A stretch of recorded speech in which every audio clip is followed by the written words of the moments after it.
for one. You wouldn't want to miss that interview. So watch out for it. All right, then of course, when we take on trending headlines, we'll be joined by one of the greatest engineers in Delta State Civil Yes. Service. Engineer Okay. Meshach Oza. Oh, why did you let the cat out of the bag? Because he's It's the fine. only analyst we have who's an Yes. engineer. Yeah, Right, your mind, right? that's it. Yes. All right, so we keep rolling. Let's just do what we need to do now. Just a short break and we'll be back with you. Good morning to you once again and welcome to Workers' Day 2024.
Day Special Edition, May 1, 2020.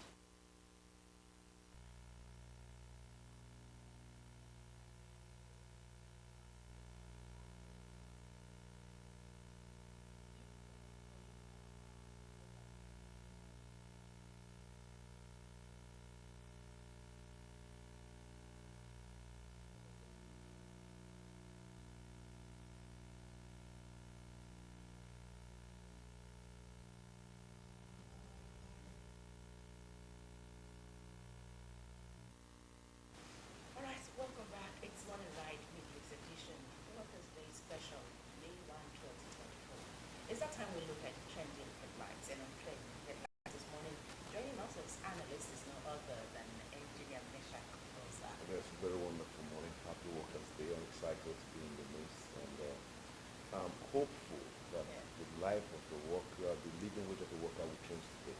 Hmm. I'm hopeful. Well, But great, that's for me, it's federal- great expectation. More than great expectations. It's like the second coming of Christ. Wow, great Great expectation. expectation. It's not far from here, just a few hours to go. Yeah. We'll hear the pronouncement, whether from the state government or from the federal Yeah, government. yeah. But all of the excitement about the 35%, 25% increment does not affect or concern you and I. No, So basically- let's wait for the one that really concerns us. They say the truth is there's been a lot of politicking. Yes. Politicking. You see, the 25%, 35% that you saw the committee cleanup gave on behalf of the federal government is something that was projected by Labour like 3 years. 3-4 years ago for the workers. It's in the implementation stage now that stage. just So it is now the living wage. If you look at the rate of inflation at this stage right now, it is 300% higher than it was like when this 35% increase was projected. But the government did not look at. They are saying we want 600,000 minimum wage, and the government has not spoken. Yesterday, agents of government were trying to reach out to labor leaders because they don't know what they want to say, how the Nigerian workers will react. So they're trying to reach out. Most of the labor leaders went in communicado at the federal level, and there were a lot of meetings were going on. So the basic thing, so the government threw that as a caveat to probably calm the workers down. Now, when you look at 25%. 25, you know, put on 25% if you're busy. Well, they're not going to be giving you 25% of your total remuneration. It's 25% of your basic. So if your basic salary is 10,000, then after addition, be the minimum wage, after addition of other add-ons, you get to 28,000 for that. Because most states are not even paying the 30,000. 30,000. Now, 25% of 10,000 is how much? It's about 2,000. So it will now just be 12,500 as the basic. Add it to other add-ons, maybe you'll be earning 30,000. So of what impact would that be? It's terrible that I know the federal civil servants are celebrating this because Are they celebrating really? No. what they did- You know, some of them are. you know, the because truth is, if really it doesn't at the happen, federal what level, will happen? it's easier to implement. The moment the government speaks, it's implemented. Now they are saying with effect from January. That's it. So It's the back federal civil servants will be stage, yes. excited Of course, because it is implemented by the federal level. yes. And but at the state level, if I tell you most states have not started paying the 30,000 minimum wage. Yes. We don't want to call states. We A lot have of states. governors that didn't pay salaries for months. For Some were months. paying or cutting salaries Yeah. of workers. Now It's for really the sad. Yes. minimum wage to be very, very effective. Yes. And it is not, I don't want it to be like an executive fiat. Okay, we're increasing minimum wage to 300 naira when people cannot pay, 300,000 naira when people cannot pay. The government, at both state governors and the president, they need to sit down. Yes, there's been an increment in fact. They need to sit down, and there needs to be a support base from the federal allocation of fiscal agency, so that people, the government, so that the states will be able to pay. It's not just for the federal government to say, pay this, and it will be difficult for the states to pay, to implement. A lot of states can't pay 30,000. We are saying we want to 600. Look, it's a sham. Let's not deceive ourselves. We should be looking at formula and want to be realistic. If you're talking of minimum wage between maybe 70,000 to 150,000, it's Just like Governor understandable. Masaki of Edo As State far has as done. there, 70 to about 150. But if you're talking about 600,000, It's it's not terrible. realizable. It's That's not the truth. realistic. Yes. All right, so we just very quickly now move into the day's headlines. These are some of the papers that will be taking headlines from. All right, we have the Daily Independent, the Punch newspaper, the Nation, the Guardian, the Nigerian Tribune, Blessing, The Daily Vanguard. Trust, the Business Mhm. News, and the Vanguard newspaper. All right, so we'll start with the Daily Independent, and on the front page, we're taking these headlines this morning very quickly. The screaming headline from the Daily Independent says, Federal government approves 35% salary increase for civil servants. The Daily Independent, federal government approves 35% salary increase for civil servants. All right, the writings are very small. Okay, let's see. You get this headline from the front page and it continues on the inside page of the Daily Independent. All right, from the left strip we have lingering impact of fuel subsidy cut reveals federal government's ineptitude, says Atiku. You find that story on page 7. Lingering impact of fuel subsidy cut reveals federal government's ineptitude. That statement is credited to Atiku. Please get details on page 7. And on page 7 also we have South Governor seek comprehensive review of power sector. South Governor seek comprehensive review of power sector.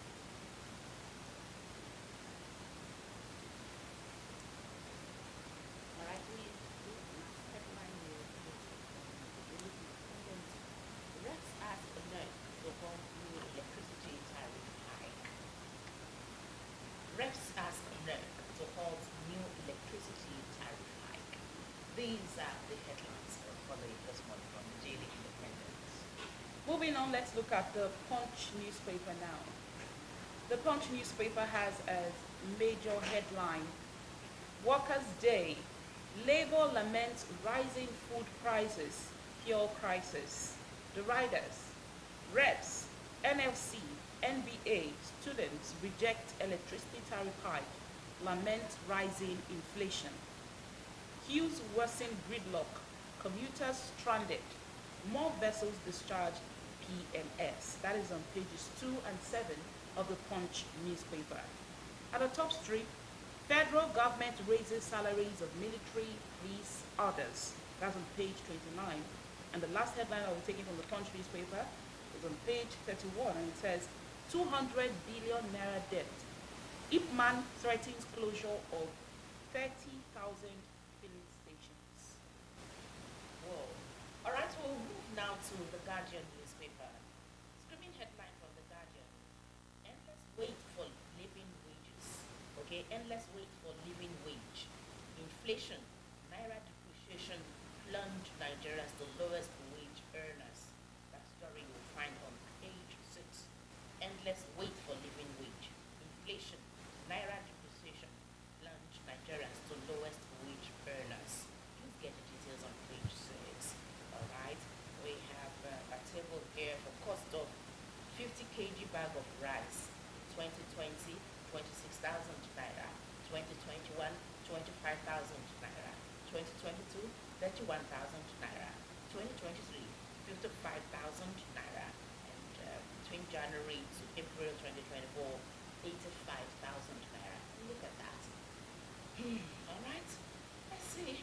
We have this one also. It's another Nigeria's minimum wage dollar value. That's another chart you will see there, right on the front page of the Guardian newspaper. 2019, $88. 2020, $79. 2021, $63.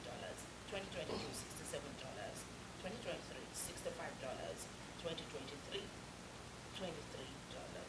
All right, the last headline we look at this morning, oil marketers blame NNPC, threatening to shut outlets over 200 billion naira debt.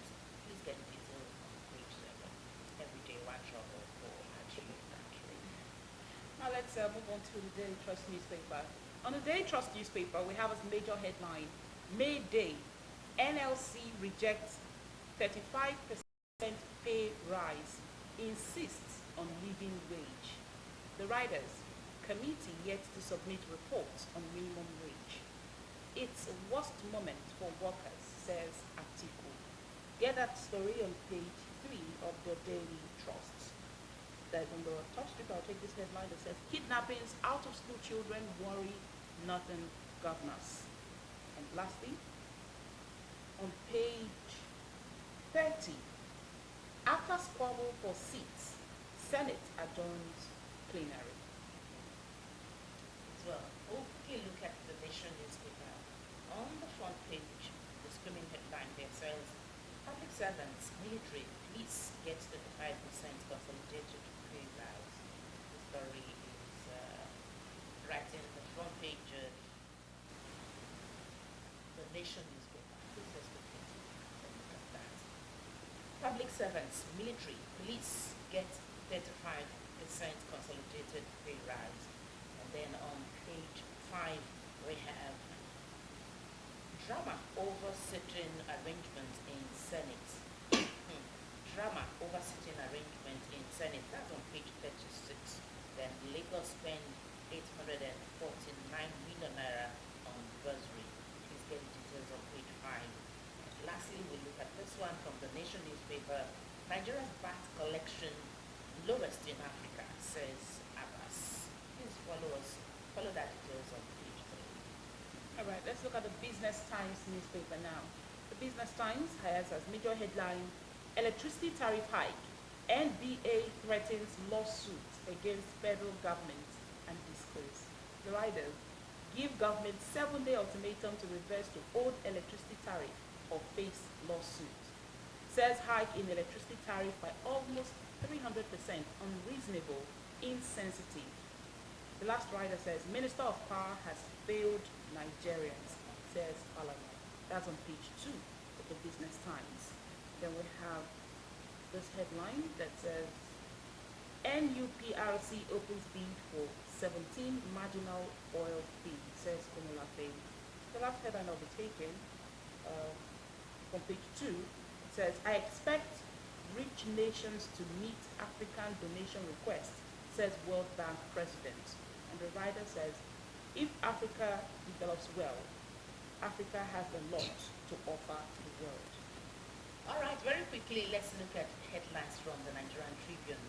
Almost the same headlines, but just take the screaming one from the Tribune. Federal government approves 25%, 35% salary increase for civil servants. That's the reason, page 3. All right, so a look at this headline. You find it in other dailies this morning. Reps to NERC, halt hike in electricity tariff. The details you find on pages 4 and 5. Senators quarrel, point fingers over seat allocation. They are doing very well. Then on petrol scarcity, marketers to flood a market with 300 million liters. Ipman agonizes over 200 million naira debt. These are the stories of falling from the Nigerian Tribune. Right now, let's see what our last paper for today has. The Vanguard newspaper, major headline on page 5, May Day, federal government approves pay rise for workers as labor leaders lament hardship. I'd like to take the riders. The first rider says, ask workers to prepare for struggles ahead. Nigerian workers have never had it so bad, says Atiku. Says citizens subsidizing corruption, inefficiencies of federal government. Kalu applauds workers' commitment to national development. Glow lauds Nigerian workers and sacrifices. Federal government declares today public holiday. Federal government putting in place measures to mitigate pains of policy, says APC. We have on page 8, Nigeria's VAT collection lowest in Africa. This is coming from Speaker Abbas. And the last headline I'll be taking, the sports, NFF wanted foreign coach, not Finidi, says Ikeba. All right, welcome to our analysis table this morning. Engineer Meshach, these are the headlines we're following, the ones that hit us most. Scarcity of fuel at this time, where everything in Nigeria, the Nigerians, the everyday people are the ones feeling the heat the most. Then comes fuel scarcity and increment. Well, I think it's an unfortunate situation. The major problem is the insensitivity of governments and the lies that they told leading into this cajoling man and intent to do their own part of the bidding without recourse to their own meeting their own demands too. And they are being owed, they're indebted to, the federal government is indebted to them to the tune of almost 200 million. And they still tell lies upon lies. And we have to be grateful to God that the scarcity has been in the north, from Sokoto, some parts of Abuja, and some parts of North Katsina, Kano, who have not really felt it here. But to God be the glory. Yesterday, man leadership came out to say that they are going to flood the market with enough fuel, about 300 million liters, to relieve the impact. Haven't gotten commitment on the part of certain players in the industry that the money will be there. But moving forward, why do we have to keep going around this kind of circle again and again? It's because the truth is the government at the center have built an economy that is based on lies. They promised us that by September, immediately after being inaugurated in May last year, by September, Dangote Refinery will start working. The price have been removed subsidy. That price of oil will crash down. We up till today, Dangote Refinery have not started producing. The petrol they talked about. The federal government says Dangote Refinery gets valid operating license soon. It means they don't have the They license. don't even have the license. That's a The big federal problem, government yes. since So imagine that May 29 have been December, telling us yeah. one lie. And when you tell lies, it's difficult to Keep up keep up with with the the lies lies. and, Yeah, because, but once it's the truth, once the story is true, Terrible. it's not, you always repeat the same truth. When it's a lie, you forget what you said, you won't. I know that's what's happening to agencies and agents of government. They've compromised on ethical grounds, on moral grounds, on competency grounds, and you look at it sometimes, you wonder if government promises that by December the Port Harcourt refinery will be active, price of, so it's any form of sweat scarcity now, it's self-induced. It's a reaction to the insincerity on the part of government. It's not like the fuel is in there. But the agents need paying it now, they will need to react because the government, we have found out that the government will only take you seriously if you hold them by the jugular. But if you are in a dialogue situation with government and agents of government, they will keep manipulating you and manipulating the people not to really understand the econometrics of what they are doing. We are facing a very, very insincere leadership in this country. Okay, we'll look at this one from the Daily Independent. Still in this line, it says lingering impact of fuel subsidy cut reveals federal government's ineptitude.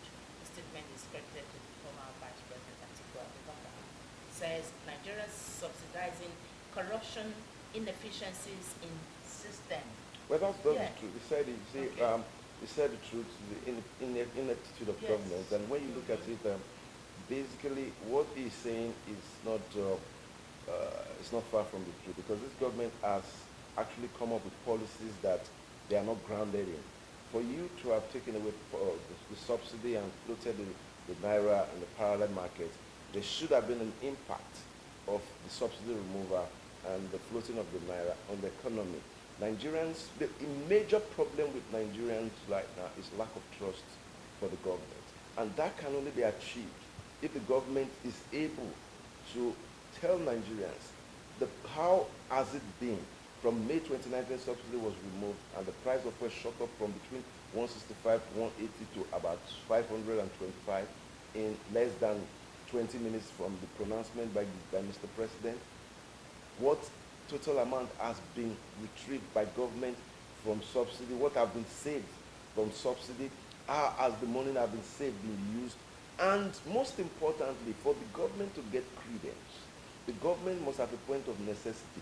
They told us that a certain cabal was the people feeding fat on subsidy. That means you know these people. For them to be feeding fat on subsidy, that's an economic crime. So Yeah, I expect... Yes, but look at it since May 29 last year till now that subsidy, the fuel subsidy was removed. Up to now, we've not really gotten value for this subsidy removal. And it's becoming very serious pain on the ordinary That's what I'm saying. That Nigerians.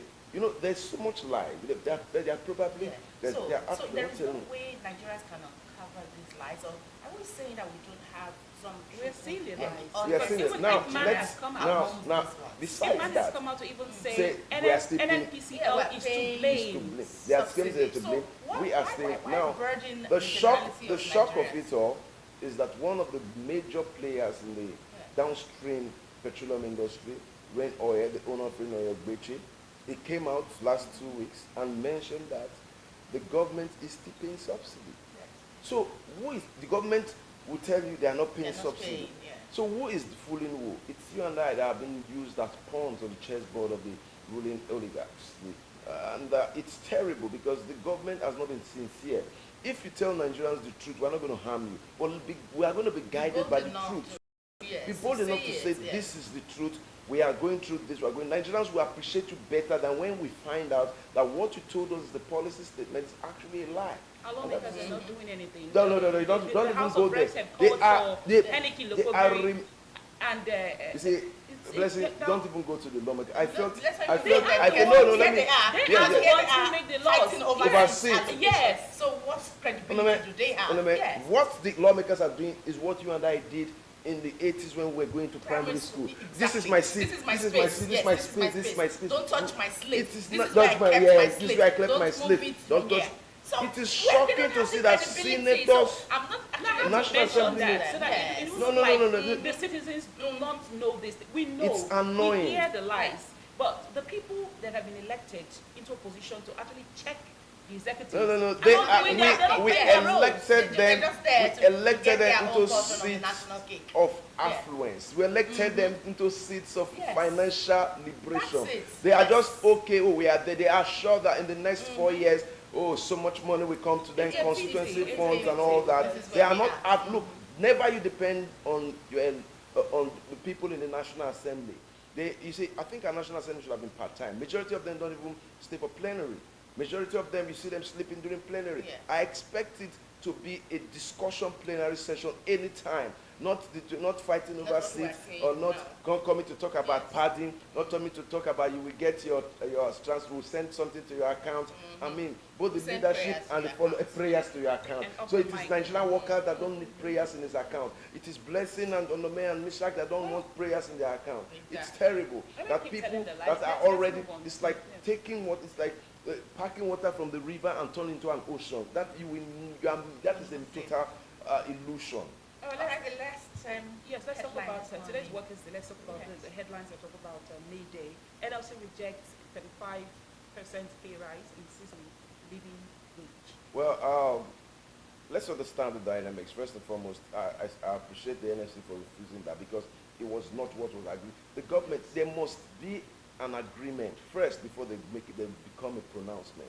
You don't just go off the natural discourse and go on air to tell Nigerians that minimum wage have been increased by 25 and 35% without recourse to the negotiators. When we're talking of the Trade Union Congress, Nigerian the labor leaders. We're talking of the agents of government who were part of the delegation, members of the Delegation Committee of the National Assembly who were part of the government delegation.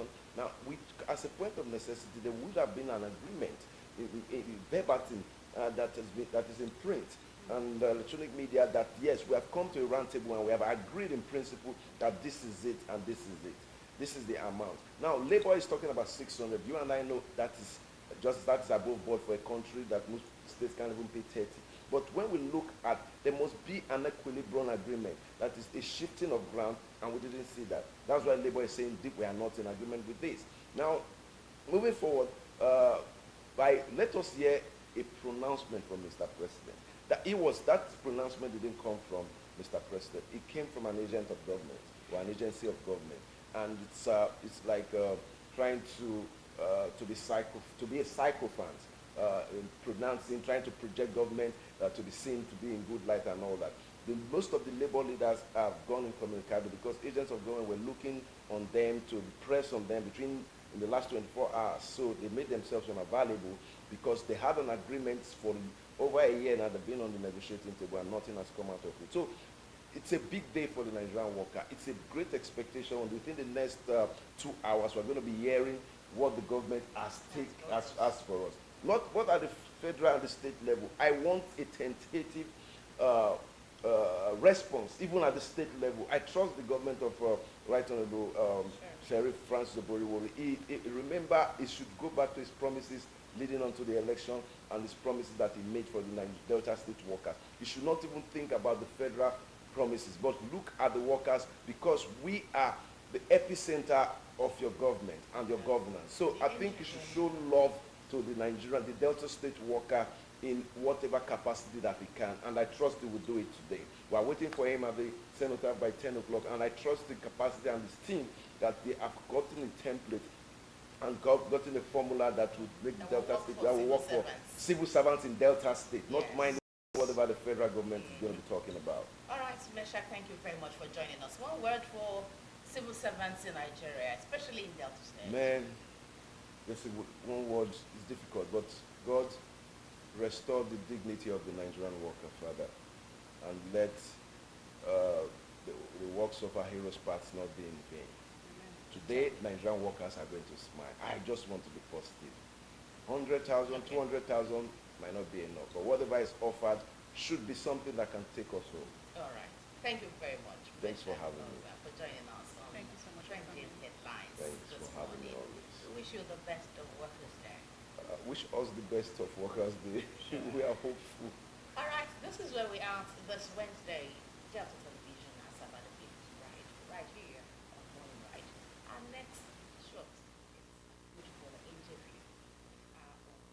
Number one civil servant in Delta State, Nigeria, regional value MNI. Blessing is going to be answering that.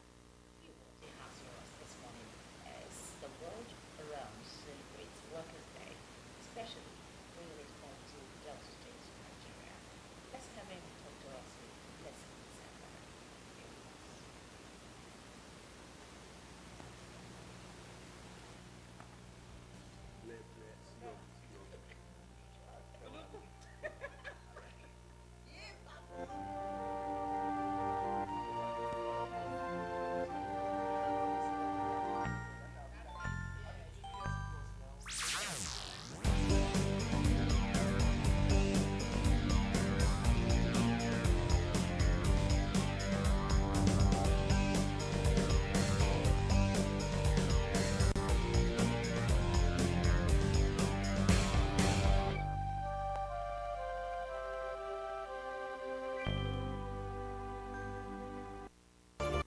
Hello and welcome to this segment of Morning Right.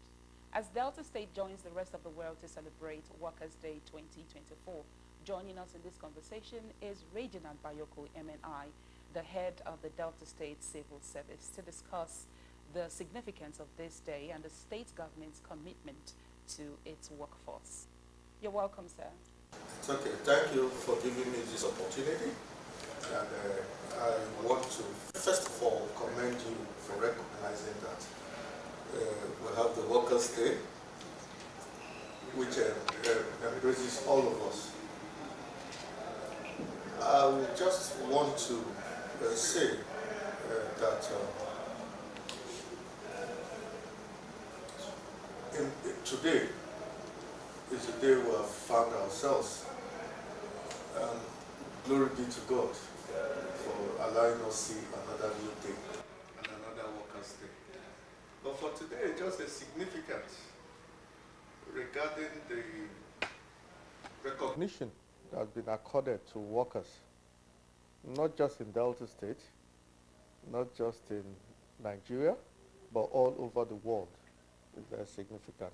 And I'm sure all of you here, all of us seated here, we're all part of that because we're all workers. Now, let me just put on record that in Delta State, by God's grace, for me, I've been head of service for quite a while. I'm not going to reel out the numbers, but I'm sure you can check that out. I would like to place on record my deepest appreciation to the workers of Delta State for always being there. They occupy and a position that we may not ordinarily recognize. But I've had that conversation, and everybody who is even a student of history will also recognize that the workers drives the agenda of our political masters. So for today, being Workers' Day, we recognize that resilience, that sacrifice, that service that they've offered. In the same vein, too, we will also give express thanks to our political leaders, because if they have not provided the enabling environment, or if they have not provided the environment that would have been enabled, we will not be seeing what we are seeing today. So in a nutshell, I want to first, because the workers are the ones in the forefront for today, Workers' Day, thank them for the service they have rendered. I also thank them for the service I believe they will continue to render. Then we'll also thank them to overcome any challenge that they may face along the line in rendering. But believing too that in the situation we find ourselves, there is a mutual relationship. The political leaders are the ones who go to the populace to deliver, to ask for the mandate. And once they get it, it is their duty to deliver on that mandate. And for us civil servants and public servants, beyond the politicians too, because they're also public servants, is for us to enable them to deliver on that mandate positively to the satisfaction of the citizenry in which we also belong. Because first, we are citizens. Despite that we are workers, we are citizens before we are. You're welcome, civil sir. servants. Speak to us generally as the #1 civil servant in Delta State on the Delta State Civil Service and the welfare of workers particularly. Yeah, very good. I think I would crave your indulgence to allow me to take you a bit on an odyssey. Yes, by God's grace, I have served as head of service up till today for a period of not less than 7 years. And that alone is a testament to what the stability that the government offers. And taking a cue from what the previous administration have done and what the present administration of Governor Sheriff Francis Oborowore is doing, I want to just, within the confines of the time that we have, reel out the fundamentals that has been happening. But first, let me take you back on that journey, like I said.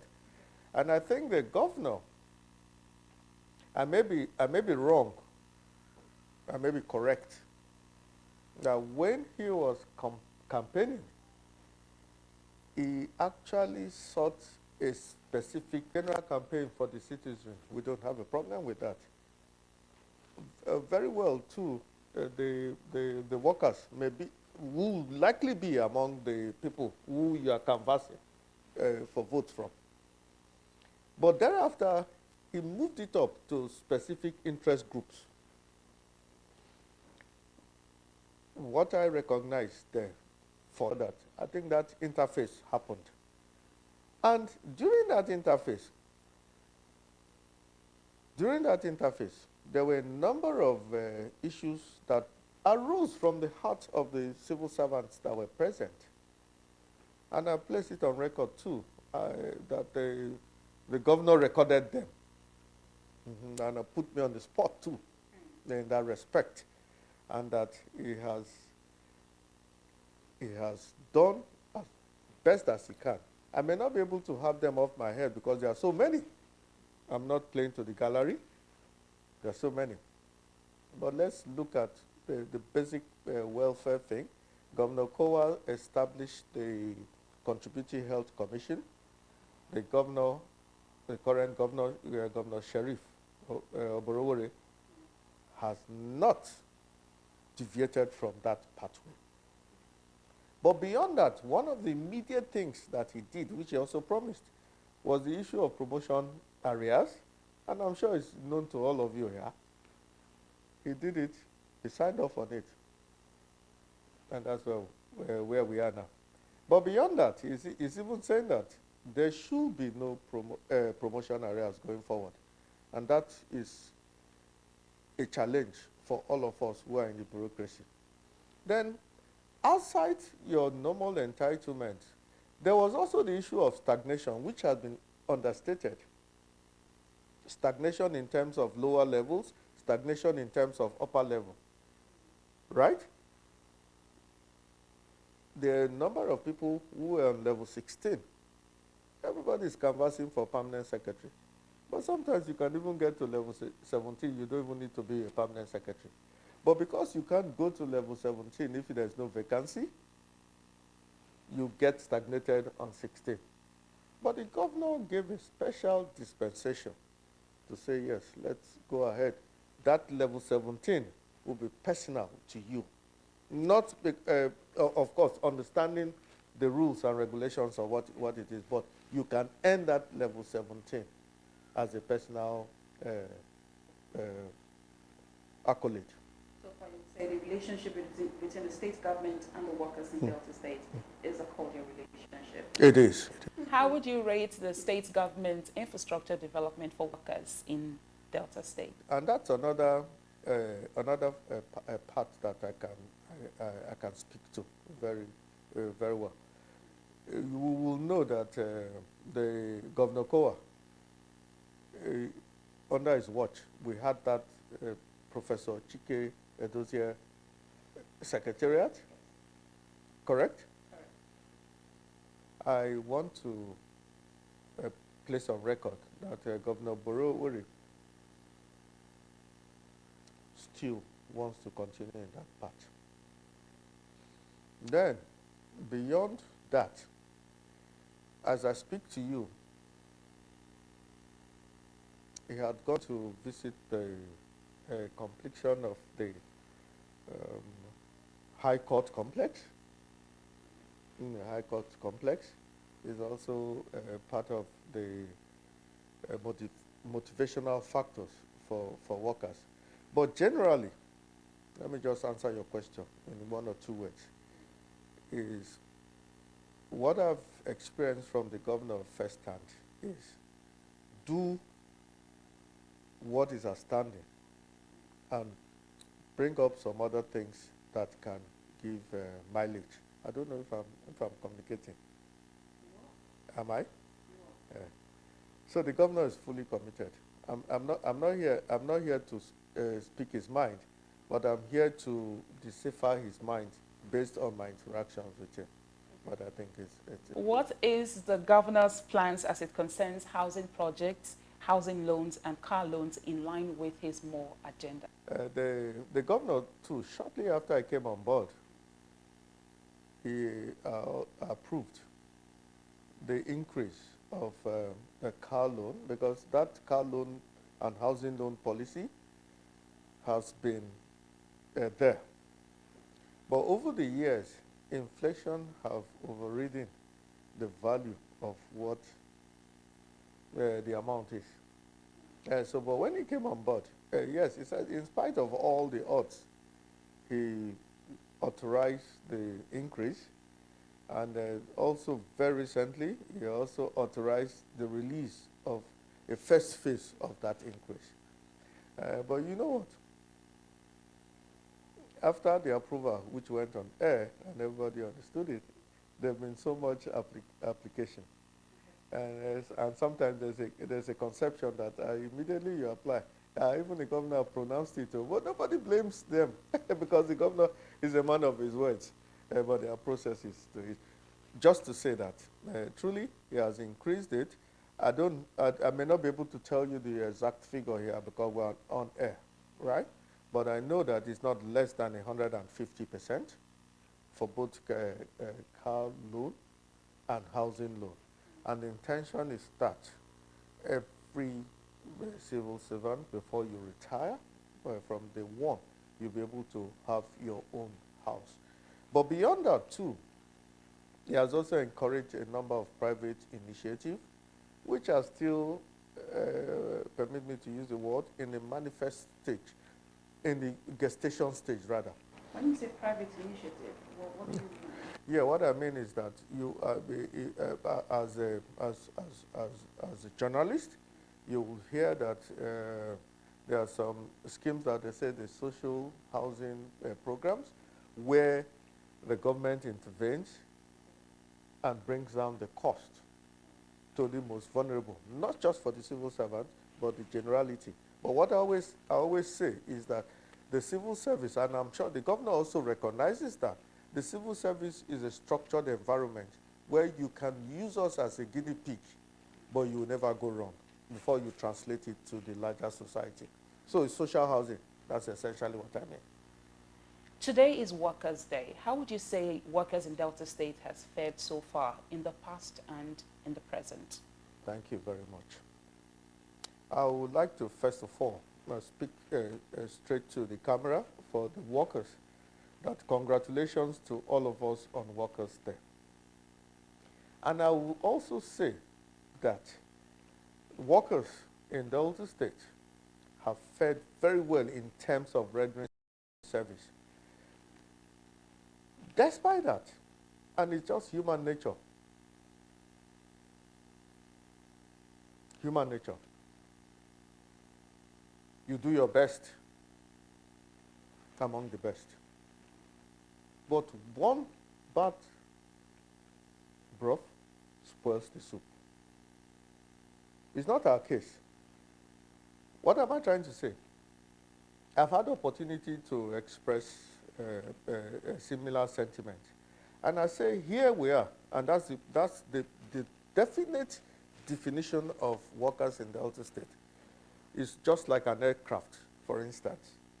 You take off from whatever destination, you're going to another destination. There are no issues, correct? There are no issues. You land safely.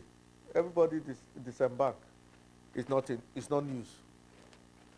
But if that same aircraft miss one thing or the other, perhaps in landing misses the runway, it was not able to land, or in the very bad situation, crash lands, it becomes news. I don't know if I'm speaking. That is the situation with Delta State workers. But we also understand, because it's our code, is something that we are sworn to do. Nobody wants to hear accolade. Quietly behind the scene, they are delivering their best. And what I'm trying to say here is that within the larger Delta State service, because nobody is perfect, even with us as human beings, that we have one of the best crop of civil servants in Delta State, in the Federation rather. And except there is that exception, which I've just described in the analogy of the aircraft thing. Okay. You would never know. What initiatives has the state government undertaken to improve the well-being and welfare of its workers? I know that the governor approved, and we're all aware, I'm sure we're all beneficiaries too, he approved the palliative measures. It ended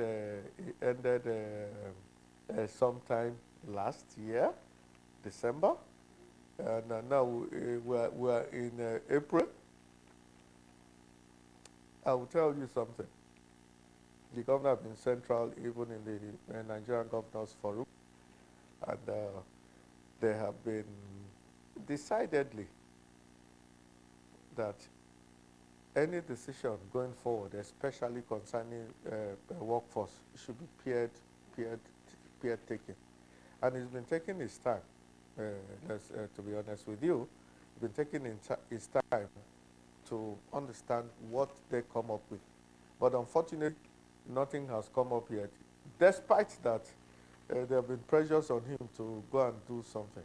But I would just tell you that given my vantage position with the governor, your interest is fully protected. And given what you know with him too, your interest is fully protected. He will continue to do his best. We'll continue to support him to do his best. And eventually, when you see that best, you will not be able to speak it further than spoken. 2 days ago, Edo State Governor Mr. Godwin Obaseki approved a new minimum wage for workers in Edo State, a minimum wage of 70,000 naira. Are we expecting any increment from the Delta State government? You see, I'm on record, correct? I wouldn't want to speak on the dynamics that necessitated the pronouncement from the Edo State government. So I'll give them that respect and do.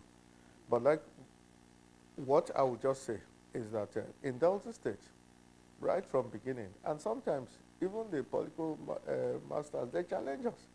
They say, oh yes, do we have to match what the other states are doing, or do we have to go a bit further? Bottom line, there's a trajectory. We don't know what the Edo State government, what informed that decision. But if you look at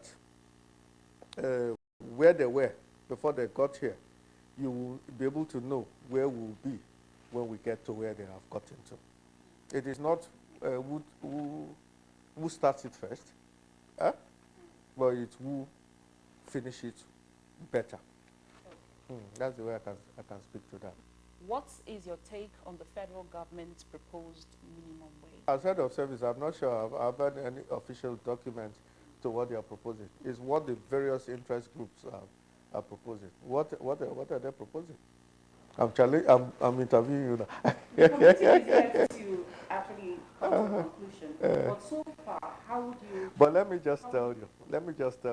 I'm not out of the society. The governor, despite the situation in which he is not out of what happens in society. And I'll just tell you something without going into further details. Sometimes I marvel at the information that comes from him. It tells you that he's in touch with what is happening in reality. So my take on that is that I would just advise that we'll be patient. And I've just explained that Delta State will have a trajectory, a rich history, positive one. And under Governor Sheriff Oborowore, we don't want that rich history to be poor. And by God's grace, it will not be poor. And that's the best I can tell you. Yeah. All right. In your own opinion, what are the biggest challenges facing workers in Delta State, and how is the government addressing them? No. First, we need to talk about ourselves as individuals, before we talk about our employers and whatever you expect from them. And I still say this, and I'm sure I will say it here. The biggest challenge that we have is our innate person. And why am I saying it's very simple? You come into an organization, you swear an oath, for instance, or you sign off on something. Oh, that you're expected to be in the office at 8 o'clock. You don't need any policeman to police you to be at the office at 8. You don't need to look at any other person to say, oh, I am coming at 8 o'clock. This other person is coming at 9. Why should I? Look at yourself first. And that's the one you say, oh, look at the mirror. It will show you how you are. If you're fine, you don't need anybody to tell you you're fine. If you're ugly, you don't need anybody to tell you anymore. Or if your tie is not well suited, you understand it. And that's, as far as I'm concerned, is the biggest challenge. And I speak here. It's still the same challenge that I have been pursuing from beginning, and I'm still going to pursue before you expect any other thing from your employers. So we need to. And then, let me put it on record. My bishop in church, he always gives that example. He said, Junior, when you tell Junior, don't touch this milk, right? and he goes, a powdered milk, for instance, he goes and splash it over his body. When you go to Junior, he's telling him, say, Junior, I told you not to touch it. Are you touching it and all the rest? He's hiding, no, but the milk is all over his body. Because he knows that as small as he is, that he's not supposed to, because he heard daddy say, don't do so. And it's the same thing even as small children. I don't know, we're on live TV. You say, okay, let me polish the word. You suckle the breast of your mom. Then you go, you bite it. And you bite it and you start smiling. And you say, when they slap you, you keep yourself together, even as small as that. We understand what is there. And thereafter, once we do those basic minimum, you can expect every other thing from your employer. But there, employers also know that as human beings, we need to put you here or there and all the rest. So we try to apply sanctions as much as possible. And the sanctions that are applied is not destructive, it's corrective. And that's something I always stand on. And we now expect that for those of you who, or for those of us rather, because we're all part of the system, you apply those sanctions to. So you correct yourself and do whatever. But even some people you apply sanctions to, they will tell you, don't mind me, aye, not be so. At the end, you will go. So it's a two-way traffic. The government cannot do all, except we help ourselves. And I will tell you very basically, I have my staff here. I'll use them as an example, because in the office here, they're my family. And if you ask them, assess me, they will tell you basically what it is. We don't book indiscipline. Yes, and when you also show compulsion to be very good, you'll always be rewarded. But not every time you placard it. What is your message to workers in Delta State as we celebrate Workers' Day today? And thank you for that. My message is very simple and clear. Today is Workers' Day. Please be dedicated. You know your oath, you know your values, you know the code that you ought to deliver on.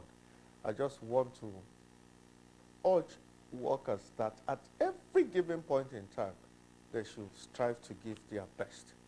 And then we are still in an administration that is about a year old, because 27 down the line, something that we must encourage the administration to stabilize them and show that loyalty, because as civil servants, our loyalty and dedication is to the government of the day, and we don't have any other one beyond that government. So let's give Governor Sheriff Oborowore, supported by his deputy governor, Sir Monday Oyeme, all the other appointees, the best that we can offer, and as much as possible, try to diminish our other side, which may not be too good. Thank you so much, sir, for joining us on Morning Ride. As we commemorate Workers' Day 2024, we've had the privilege of hearing from Reginald Bayoko, MNI, the head of the Delta State Civil Service, shedding light on the importance of this day and Delta State's government's unwavering dedication to its workforce. Thank you so much for tuning in to Workers' Day Special on Morning Ride. Do not forget that every worker's contribution counts. So let's continue to strive for fairness and equity in our workplace. Happy Workers' Day.